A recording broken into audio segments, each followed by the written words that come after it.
அவங்க ஏன் விஜய் விரும்புறாங்கன்றதுக்கு இதுதான் காரணம்.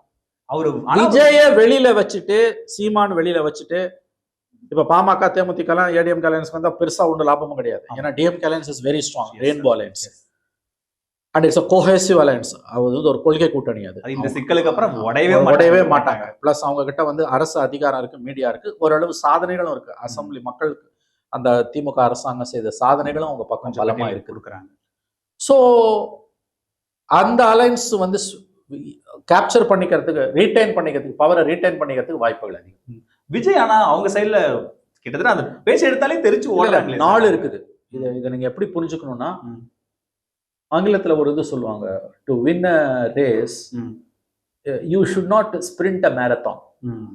ஸ்பிரிண்ட்ல வந்து 10 செகண்டுக்குள்ள 100 மீட்டர் ஓடணும். 10 செகண்ட்ல 100 மீட்டர் ஓடணும். 9 செகண்ட்ல ஓடலாம். ஃபர்ஸ்ட்ல இருந்தே 9ல இருந்து 5 செகண்ட்ல ஓடலாம் ஃபர்ஸ்ட்ல இருந்து. ஆனா மேரத்தான் அப்படி இல்லை. 4 மணி நேரம், 6 மணி நேரம், 8 மணி நேரம், 10 மணி நேரம், 12 மணி நேரம்லாம் ஓடுற மேரத்தான் இருக்கு.